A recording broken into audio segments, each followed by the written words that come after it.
아멘. 할렐루야. 오늘 이 시간에도 우리 하나님의 크신 은혜가 여러분과 함께 하시기를 간절히 기원합니다. 오늘은 하박국의 몸부림 세 번째 시간으로 응답을 기다리는 자세라고 하는 제목으로 함께 하나님의 음성을 듣기를 원합니다. 옛날에 한 수도원에 수도사 한 명이 살고 있었습니다. 이 수도사가 하루는 이 수도원에 쓸 올리브 기름이 필요해서 이 올리브 기름을 많이 얻으려면 올리브 나무를 심어야 되겠다 생각하고 올리브 나무를 심습니다.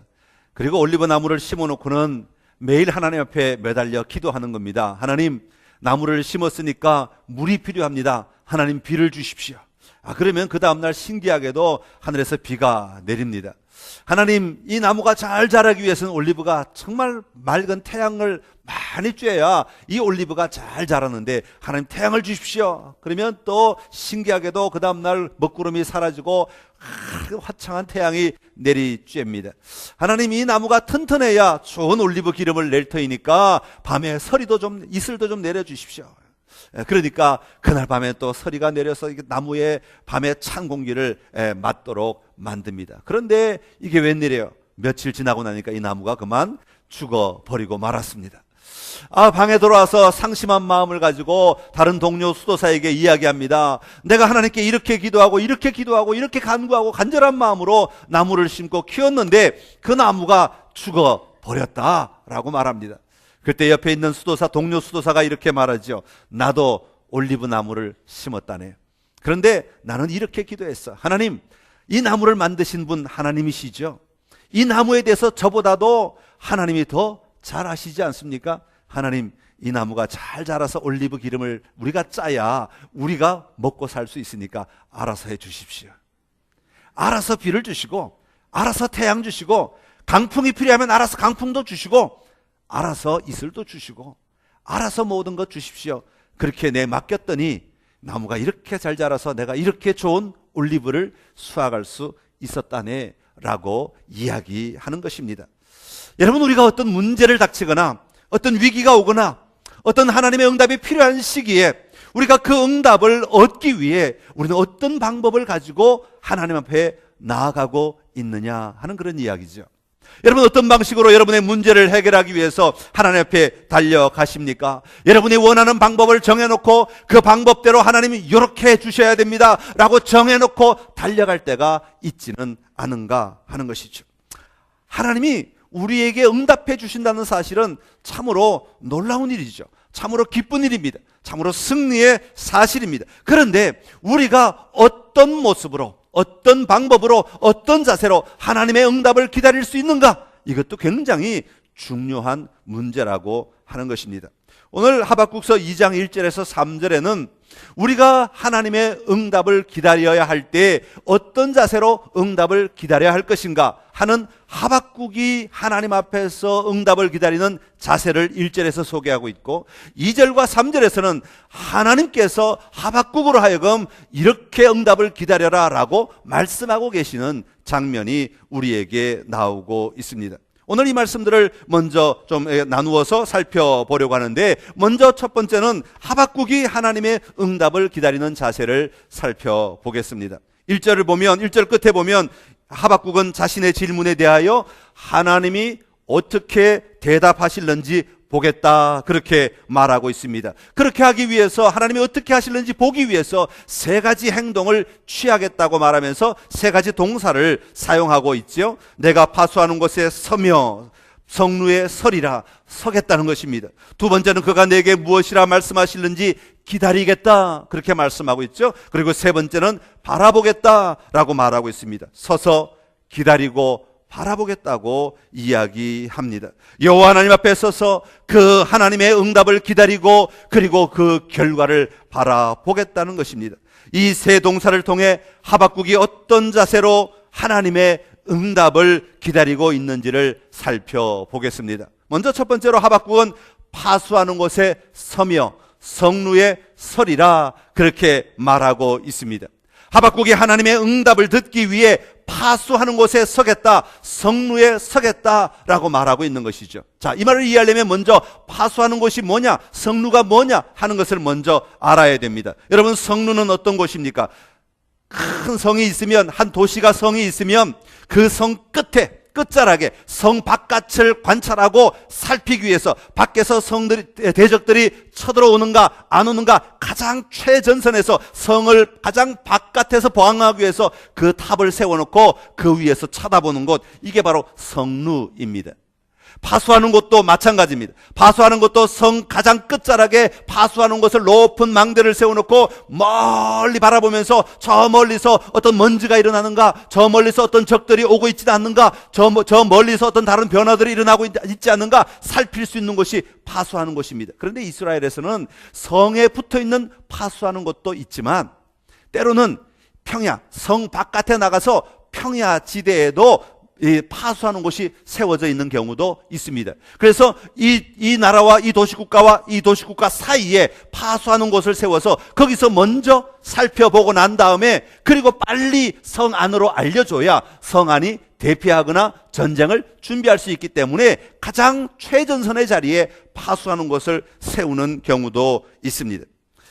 여러분, 그 파수하는 곳에 선다, 또 성루에 선다라고 하는 말은 가장 최전선, 가장 최전방의 자리에 서 있는다라고 하는 의미를 가지고 있는 것이죠. 또한 하박국이 이야기할 때 파수하는 곳에 선다라고 하는 말은 파수하는 곳에서 내가 파수꾼의 역할을 감당하겠다라고 하는 의미도 담겨져 있습니다. 파수하는 곳에 그냥 아무렇게나 서서 여기저기 살피면서 땅에서 누워 자거나 뭐 딴짓을 하는 것이 아니라 내 눈을 부릅뜨고 내 온 신경을 부릅세워서 그곳에서 정말로 파수하는 자답게, 파수꾼답게 대적들이 오는지 안 오는지를 내가 살피는 그런 역할을 하겠다고 이야기하고 있는 것이죠. 여러분, 파수하는 곳에 선다는 말의 의미를 한번 잘 생각해 보십시오. 성의 가장 바깥쪽에 서 있는 자리를 이야기한다고 말씀드렸습니다. 다른 대적들이 오는 것에 가장 최전선에 서 있는 자리라고 말씀을 드렸습니다. 여러분, 이 자리는 지금 문제는 어디에서 일어났습니까? 하박국이 외치고 있는 문제, 하박국이 힘들어하는 문제, 하박국이 답답해하는 문제는 어디에서 일어났습니까? 성 안에서 일어나고 있습니다. 여러분, 그 성 안에 유다 백성들이 하나님의 말씀대로 살지 아니하고 하나님의 뜻을 거슬리며 하나님과 하나님이 원하시는, 하나님이 기뻐하시는 삶의 모습으로 살아가지 못하고 있는 그 모습을 바라보면서 하나님, 이 백성 어찌하실 것입니까? 그랬더니 하나님께서 바벨론을 들어 쓰시겠다. 아니, 그게 도대체 무슨 말입니까? 라고 그 백성들이 성 안에 있는 사람들 때문에 일어난 문제들인데 그들을 쳐다보지 아니하고 그들은 등 뒤에 두고 지금 파수하는 곳에서 바깥을 쳐다보겠다고 이야기하고 있는 것입니다. 성을 등지고 타락한 사람들의 모습을 보고 있는 것이 아니라 성을 등지고 여호와 하나님의 응답이 임하는 곳을 향하여 서 있는 모습임을 보여주고 있습니다. 출애굽기 2장에 보면 모세 이야기가 나오죠. 모세가 태어났습니다. 그런데 그 당시에 히브리 사람들의 인구가 막 늘어나니까 애굽 바로가 두려운 마음이 듭니다. 그래서 어떤 조치를 내렸습니까?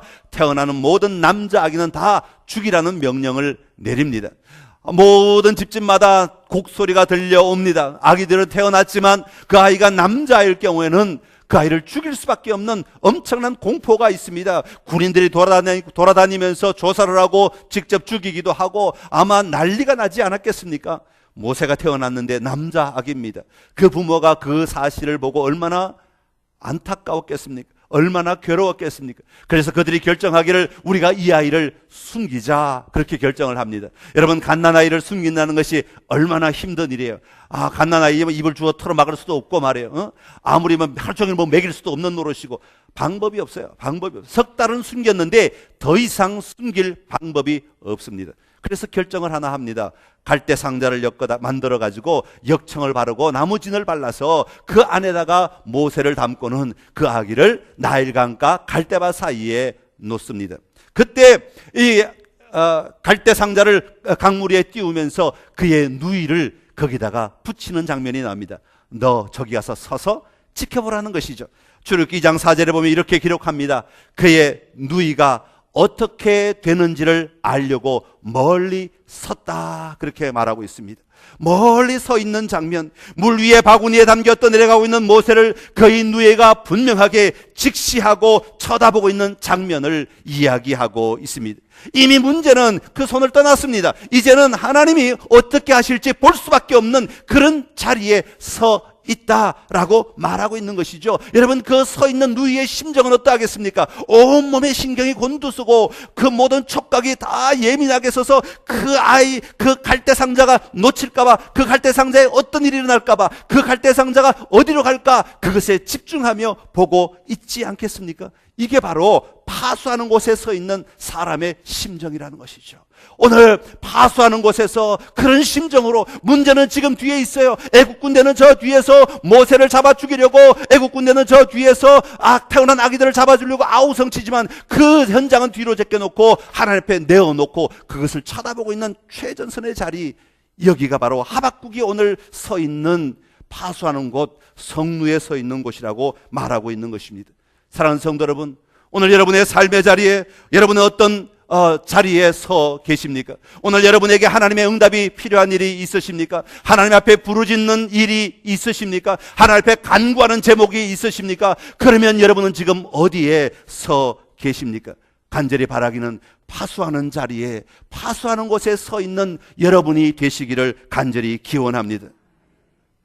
여러분의 문제 안에 아니라 여러분의 문제를 일단 뒤로 하고 가장 먼저 우리가 할 일은 하나님 앞에, 하나님을 향하여 가장 최전선의, 응답이 오는 가장 최전선의 자리에 서 있어야 한다는 것입니다. 여러분이 서 있을 수 있는 파수하는 곳은 어디입니까? 문제나 상황을 잠시 뒤로 하고 하나님을 향하여 가장 최전선의 자리, 여러분이 서 있을 수 있는 그 자리는 어디입니까? 여러분, 응답을 주시는 분은 여호와 하나님이십니다. 하박국은 지금 여호와 하나님의 응답을 기대하며 서 있는 것 아니겠습니까? 하나님의 응답이 임하는 것을 가장 먼저 보고 느낄 수 있는 그 자리가 바로 파수하는 곳 아니겠습니까? 그것이 때로는 우리가 무릎을 꿇을 수 있다면 그 자리가 파수하는 곳이 될 것입니다. 때로는 교회가 여러분의 파수하는 자리가 될 수 있을 것입니다. 삶의 현장에서 교회로 옮겨서 교회에서 하나님을 대면하고 하나님을 만나기 위해 씨름하며 여러분의 시간을 드리고 여러분의 열정을 드리고 여러분의 노력을 드릴 수 있다면 이것이 어쩌면 파수하는 곳이 될 수도 있습니다. 때로는 여러분이 산으로 가든지 강으로 가든지 아니면 골방에 들어가든지 여러분 홀로 모든 문제로부터 차단된 어느 곳에 들어가 하나님 앞에 무릎을 꿇고 하나님 앞에 기도할 수 있다면 그곳이 파수하는 곳이 될 수 있는 것이죠. 여러분, 그곳이 어떤 곳이든지 여러분의 삶의 자리에 그 자리를 꼭 찾으시고 그 자리에 나아갈 수 있는 힘과 용기가 있기를 간절히 기원합니다. 여러분, 문제의 최전방의 자리, 성루의 자리에 설 때 하나님은 그곳에서 놀라운 응답이 임하게 될 줄로 믿습니다. 두 번째로 하박국은 그가 내게 무엇을 말씀하실는지 기다리겠다, 그렇게 말하고 있습니다. 여러분, 우리가 일반적으로 기도하고 난 다음에 기도 응답 그러면 어떤 것을 먼저 쳐다봅니까? 내가 기도한 그 내용을 먼저 쳐다보죠. 예를 들어서 내가 몸이 너무 아파요. 그래, 하나님 내 질병을 치유해 주십시오. 그러면 우리의 모든 촉각이 내가 오늘 열이 어제보다 올라갔는가 내려갔는가, 어제보다 더 많이 아픈가 덜 아픈가, 어제보다 증상이 악화되었는가 약화되었는가, 우리 모든 신경이 내가 기도한 그 제목 그 내용 안에 다 갇혀 있는 것을 볼 수가 있습니다. 우리가 질병을 치유해달라고 할 때 낫는 것에만 관심이 있고 그 외에는 별로 상관이 없을 때가 있습니다. 그러나 여러분, 가만히 생각해 보십시오. 우리가 어떤 문제를 가지고 기도할 때 그 기도의 내용, 우리가 말한 그 내용보다 더 중요한 것은 이 모든 것을 다스리시는, 응답하실 수 있는 여호와 하나님이 임하시는 것 아니겠습니까? 여호와 하나님 자신이 오시면 그분은 우리의 모든 것을 치유하실 뿐 아니라 다스리고 회복시키고 변화시키는 하나님이신 줄로 믿습니다. 그러기에 우리가 응답을 기다린다고 하는 것은 응답받기 위한 원하는 그 내용 자체가 변화되는 것을 기다리는 것도 포함되겠지만, 그러나 그것보다 더 앞선 기다림이 있어야 합니다. 그것은 뭐냐면 바로 그 모든 문제를 다스리시는 여호와 하나님을 기다려야 한다고 하는 것입니다. 왜냐하면 여호와 하나님의 임재가 없이는 어떠한 응답도 우리에게 임할 수가 없기 때문에 그렇습니다. 누가복음 17장에 보면 10명의 문둥병자 이야기가 나옵니다. 10명의 문둥병자가 지나가다가 예수님을 만납니다. 예수님을 만나자마자 소리를 지릅니다. 우리를 좀 도와주십시오. 불쌍히 여기십시오. 그때 예수님께서 뭐라고 말씀하십니까? 너희 몸을 제사장에 가서 보여라. 그랬더니 10명의 기쁨을 듣고, 그 얘기를 듣고 기쁨으로 듣고는 전부 다 제사장으로 막 걸어갑니다. 그런데 가는 도중에 어떻게 됐어요? 그들의 몸이 다 나아버렸어요. 그랬더니요, 10명이 갓 길을 가다가 9명은 그냥 너무 기뻐서 너무 신나서 자기 몸이 다 나은 것 때문에 그냥 즐거워서 계속해서 길을 갑니다. 그런데 그 중에 한 명, 사마리아 사람만 뒤를 돌아서 누구에게 왔습니까? 예수님께 왔습니다. 그리고는 예수님께 엎드려서 절을 하며 하나님께 영광을 돌렸다고 성경은 기록하고 있습니다. 이 사마리아 사람이야말로 그 병을 치유해 주실 분이 누구신지를 분명히 발견하고 보았던 것이죠. 아, 예수님만이, 하나님만이 내 병을 치유할 수 있는데 나를 치유해 주신 그분이 바로 여호와 하나님이 보내신 하나님의 아들 예수님이셨구나 하는 것을 발견할 수 있게 되었던 것입니다. 시편 40편 1절에 보니까 이렇게 말합니다. 내가 여호와를 기다리고 기다렸더니 귀를 기울이사 나의 부르짖음을 들으셨도다. 아멘. 할렐루야. 우리의 부르짖음에 들리는 것도 중요하지만 그 앞서 해야 할 행동이 있음을 이야기합니다. 내가 여호와를 기다리고 기다렸더니, 여호와를 기다리고 기다릴 때 우리 임재하신 그 하나님께서는 우리에게 당신의 모습을 드러내시는 것만으로 만족하지 아니하시고 그 모든 우리의 간구에 응답하시는 하나님이심을 이야기하고 있는 것이죠. 잠언 20장 22절에 보니까 이렇게 말합니다. 우리 한번 같이 읽겠습니다. 너는 악을 갚겠다 말하지 말고 여호와를 기다리라. 그가 너를 구원하시리라. 아멘. 할렐루야. 내가 뭘 하겠다, 내가 악을 갚겠다, 하나님 나를 도와주셔서 이 문제를 이렇게 해결해 주십시오 말하지 말고 여호와를 기다리라. 여호와께서 가장 좋은 방법으로 너를 구원하시리라. 너의 그 모든 문제에서 건져주시리라. 그 모든 상황에서 건져주시리라 말씀하고 있는 것이죠. 그렇습니다. 우리가 문제를 쳐다보면 염려하고 근심하게 됩니다. 그러나 그 문제를 다스리시는 여호와 하나님을 기다릴 때 여호와 하나님께서 우리의 모든 삶을 주관하셔서 승리케 하시는 줄로 믿습니다. 그래서 예수님께서 뭐라고 말씀하세요? 예수님께서 마태복음 산상보훈에 보면 이렇게 말씀하십니다. 마태복음 6장 30절 이하에 오늘 있다가 내일 아궁이에 던져지는 덜풀도 하나님이 이렇게 입히시거든 하물며 너희일까 보냐 믿음이 적은 자들아. 그러므로 염려하여 이르기를 무엇을 먹을까 무엇을 마실까 무엇을 입을까 하지 말라. 이는 다 이방인들이 구하는 것이라. 너희 하늘 아버지께서 이 모든 것이 너희에게 있어야 할 줄을 아시느니라. 아멘. 이방인의 시각은 오늘 무엇을 먹을까 입을까 마실까 내 기도 제목 그것밖에, 우리가 보는 그것밖에 못 보지만 여호와 하나님은 그것을 뛰어넘어 일하시는 하나님이시기에 우리가 그 하나님을 볼 수 있는 것, 이게 하나님을 만난 사람들의 삶의 진정한 모습임을 이야기해주고 있는 것입니다. 사랑하는 성도 여러분, 문제를 쳐다보며 문제의 해답 때문에 힘들어 하시기 전에 먼저 여호와, 여러분을 가장 잘 아시는 여호와 하나님을 기다리시는 은혜가 있기를 간절히 기원합니다. 가장 앞선 자리에서, 성루에서, 파수하는 곳에서 그 여호와 하나님을 기다리며 나아갈 때 여호와 하나님이 인자하시면 그 모든 삶을 바꾸셔서 승리와 기쁨이 임하게 하실 줄로 믿습니다. 자, 그리고 세 번째로는 바라본다, 그렇게 말하고 있죠. 바라본다는 말은 단순히 눈으로 우리의 어떤 상황을 쳐다본다는 말도 되지만 지각한다, 느낀다, 내가 온몸이 주목한다 라고 하는 그런 의미도 담겨져 있습니다. 특별히 하나님의 말씀이 임할 때 내가 느끼고 내가 지각하고 내가 주목한다는 그런 의미입니다. 이 말은 다른 의미로 본다면 하나님이 말씀하시는 것을 내가 온몸으로 받아들인다, 다시 말하면 수용한다 라고 하는 뜻을 가지고 있는 것이죠. 선지자를 통해 전달된 말씀을 받아들이겠다는 의미로 사용되는 것입니다. 하박국은 기다릴 뿐 아니라 그 말씀이 임하게 되면 내가 그 말씀을 내 온몸으로, 내 모든 감각으로 다 그대로 받아들이겠습니다 라고 고백하는 자세로 지금 나아가고 있는 것입니다. 사랑하는 성도 여러분, 우리가 여호와 하나님을 바라본다는 것은 그 여호와 하나님을 신뢰한다는 의미입니다.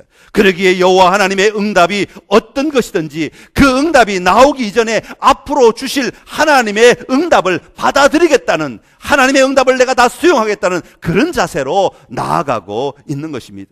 우리는 많은 경우 응답이 오고 난 다음에 그것을 받아들일지 말지를 결정합니다. 그러나 오늘 하박국이 보여주고 있는 자세는 그 이전에, 응답이 오기 이전에, 어떤 응답인지 모르지만 그러나 하나님이 주신 응답이기에 내가 그것을 수용하겠습니다 라고 하는 자세로 나아가겠다고 말하고 있는 것입니다. 비록 하박국은 왜 하나님께서 유다의 악함을 다스리기 위해 더 악한 바벨론을 사용하셔야 하는지를 이해하지 못했습니다.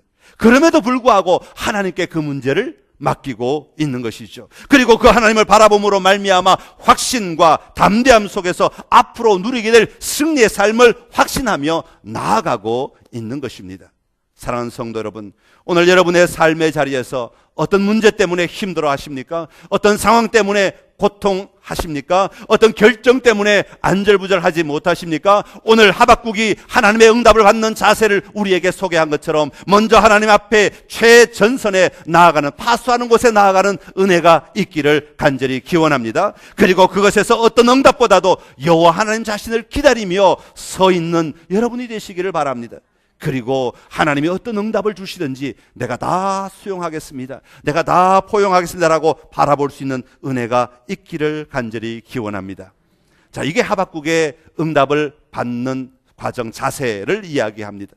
자, 그러면 이제는 2절 3절에서는 하나님께서 하박국의 질문에 응답하실 때 하박국으로 하여금 가져야 할 태도를 가르쳐주고 계시는 장면이 나옵니다. 하나님도 두 개의 동사를 사용하시는데요, 2절에 보면 이렇게 말합니다. 이 묵시를 기록하여 판에 명백히 새기되 달려가면서도 읽을 수 있게 하라. 그러니까 기록하라, 묵시를 새기라, 판에, 이런 다른 번역에 보면 그런 순서로 나와 있는데요, 그래서 기록하라, 새기라, 이런 두 단어가 하나님이 하박국에게 가르쳐주고 계시는 내용입니다. 이 말씀에는요, 여러분, 한 가지 전제가 중간에 깔려 있습니다. 내용이 빠졌든지 아니면 전제를 두고 이 말씀을 하고 계시는 것이죠. 하나님은 기록하라, 새기라 말씀하셨으면 그 앞에 먼저 뭐가 나와야 하겠습니까? 하나님의 응답이 임하였다라고 하는 것이 전제되어 있는 것입니다. 하나님의 응답이 임하였기 때문에 그 말씀을 하박국으로 하여금 기록하라, 새기라 라고 말씀하고 있는 것이죠. 오늘 우리의 삶에 우리가 가지고 있는 질문과 기도에도 우리 하나님은 반드시 응답하시는 하나님이신 줄로 믿습니다. 우리가 하나님의 응답을 분명히 받고 그것을 보고 그것을 누릴 수 있는 것은 얼마나 놀라운 축복인지 몰라요. 그 응답을 가진 자들에게 하나님은 말씀하십니다. 기록하라, 새기라고 말씀하고 있습니다. 오늘 하나님의 응답을 여러분의 삶의 자리에서 분명히 붙들고 나아갈 수 있는 은혜가 있기를 간절히 기원합니다. 자, 오늘 본문에 보면 하나님께서 새기라, 기록하라 라고 말할 때 그 새겨야 될 내용을 뭐라고 말하는 거니까 이 묵시를 기록하라, 새기라, 그렇게 말하고 있습니다.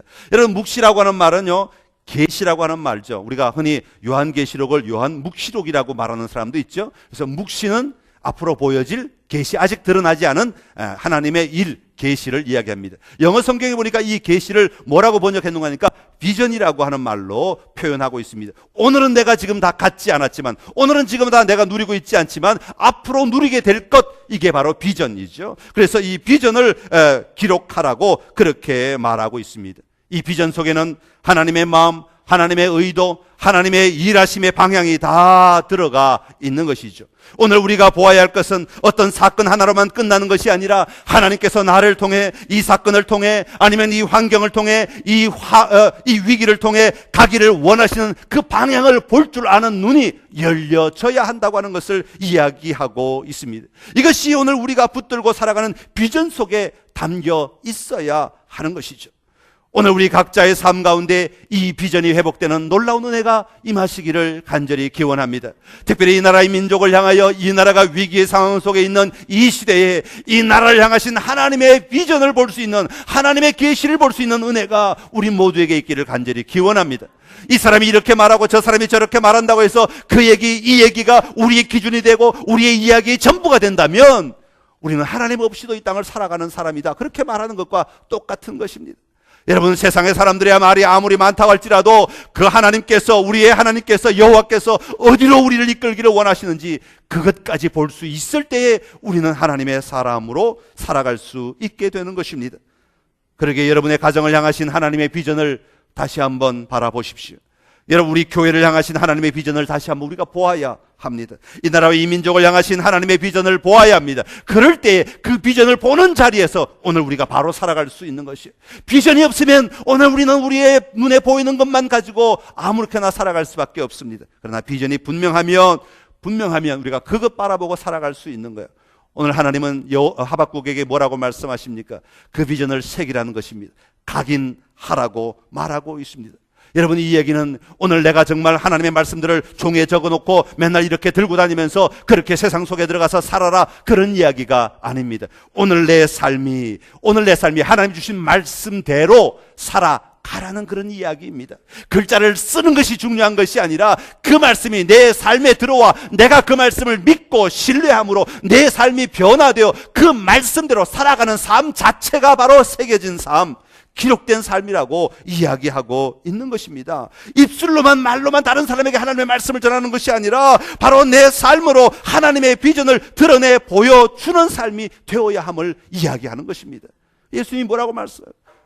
세상의 소금이다, 세상의 빛이다.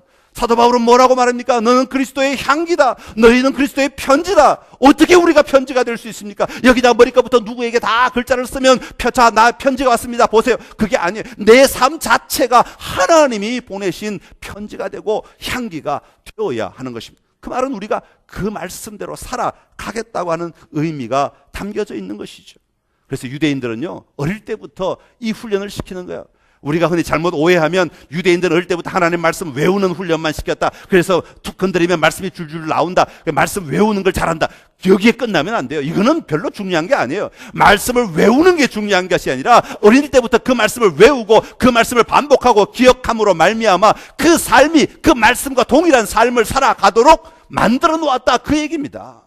하나님의 말씀을 받았으면 그 말씀대로 살아가는 삶이 있다는 것이죠. 그럴 때에 그 삶이 그 땅을 변화시키고 그 땅을 회복시키고 하나님의 뜻을 이루어가는 놀라운 도구로 사용된다고 하는 것을 이야기하고 있는 것입니다.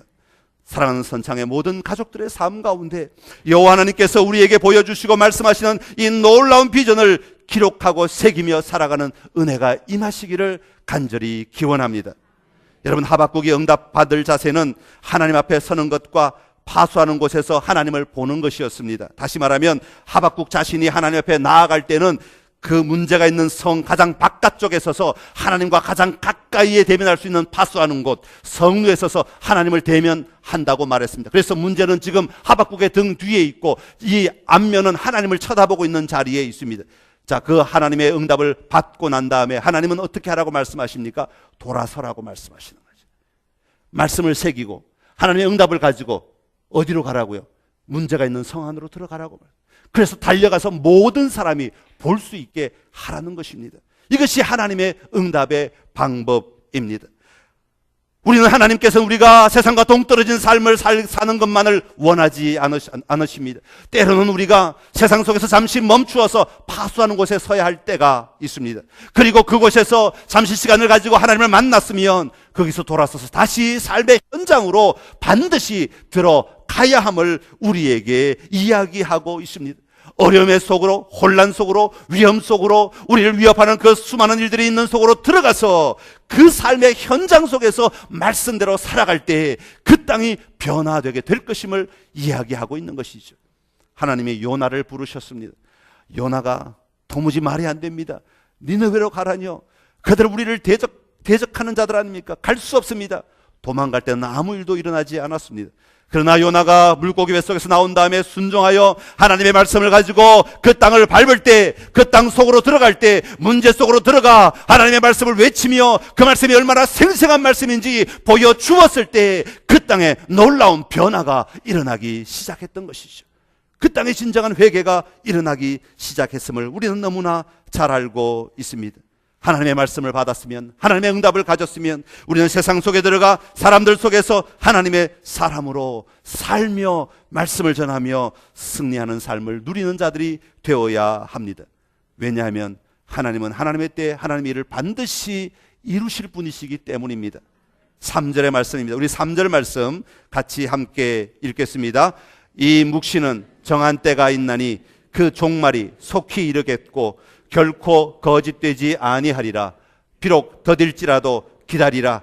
지체되지 않고 반드시 응하리라. 아멘. 할렐루야. 하나님의 일은 하나님의 때에 반드시 이루어집니다. 나의 때가 아니라, 내가 생각하는 그 시간이 아니라 하나님이 정하신 하나님의 때에 이루어집니다. 왜냐하면 내가 정한 때는 나와 관련된 상황밖에 못 보지만 하나님의 때는 나뿐 아니라 우리의 모든 환경까지도 다 보시는 것이기 때문에 이 모든 것들이 다 짜맞춰지는 데는 하나님의 시간이 하나님의 일하심이 필요한 것이죠. 하나님이 반드시 하나님의 때에 일하십니다. 하나님이 일하실 것이 멀지 않았다고 말합니다. 그것을 바라보며 기다릴 수 있어야 합니다. 확신 가운데 하나님이 반드시 응답하실 것을 기대하며 나아가는 삶을 살아야 합니다. 사랑하는 성도 여러분, 하나님 앞에서 부르짖고 있는 것이 있으십니까? 이 세상을 바라보며 답답하십니까? 여러분의 삶이 혼란스러우십니까? 먼저 하박국처럼 여호와 하나님을 기다리십시오. 파수하는 곳으로, 성루로 먼저 나아가십시오. 문제를 쳐다보는 것이 아니라 나에게 다가오신 하나님의 응답을 기다리며 여호와 하나님을 바라보고 서십시오. 쳐다보십시오. 기다리십시오. 그리고 수용하겠다고 여러분의 마음을 다 내려놓고 다 열어서 하나님 앞에 서 계십시오. 하나님께서 반드시 응답해 주실 것입니다. 또한 하나님의 응답을 가지셨으면 여러분의 마음판에, 여러분의 삶의 자리에 기록하고 새기십시오. 그리고 그 말씀 붙들고 문제 속으로 다시 들어가십시오. 그 문제 속에서 하나님의 응답으로 사십시오. 거기가 바로 하나님이 주실 승리의 자리인 줄로 믿습니다. 왜냐하면 좋으신 우리 하나님은 반드시 우리를 승리케 하실 분이시기 때문입니다. 지금은 더딘 것 같아도 기다릴 때 지체되지 않고 반드시 이루어집니다. 그러게 우리 성도들은 집에서 교회로, 교회에서 집으로, 세상에서 교회로, 교회에서 세상으로, 직장에서 교회로, 교회에서 직장으로, 여러분 이 삶이 언제나 우리 안에 모두가 다 하나가 되어서 함께 어우러지는 삶이 되어야 합니다. 사랑하는 선창의 모든 가족들의 삶 가운데 하나님의 승리가, 하나님의 기쁨이 충만한 삶이 되시기를 간절히 기원합니다. 기도하겠습니다. 참 좋으신 우리 하나님 아버지, 오늘 하박국이 어떻게 응답하고 있는가 하는 그 자세를 보게 하시니 감사합니다. 또한 하나님께서 우리에게 어떤 자세를 가지라고 말씀하시는지를 듣게 하시니 감사합니다. 아버지, 먼저 우리가 문제로부터 잠시 떠나 최전방에 설 수 있는 힘이 있게 하시고 용기가 있게 하여 주시옵소서. 그곳에서 하나님을 기다리게 하시고 그곳에서 하나님의 응답을 다 수용하겠다는 결단이 있게 하여 주옵소서. 하나님의 응답이 있을 때 그것을 마음판에 새기고 기록하여 아버지 우리의 문제 속으로 다시 달려 들어가게 하여 주옵소서. 그래서 내 방식이 아니라 하나님 방식대로 살게 하시고 하나님의 말씀대로 살게 하여 주시어서 그 말씀이, 그 방식이 그 땅을 변화시키는 것을 보게 하시고 그곳에서 하나님의 일하심을 분명히 보는 저희들 되게 하여 주옵소서. 하나님은 속히 이루실 줄로 믿습니다. 하나님의 때 하나님의 방법으로 그 모든 일들을 완성하실 줄로 믿습니다. 그것을 분명히 기억하고 기대하며 나아가는 그 자리에 하나님의 영광이 드러나게 하시고 하나님의 승리가 선포되게 하여 주시옵소서. 예수님의 이름으로 기도드리옵나이다. 아멘.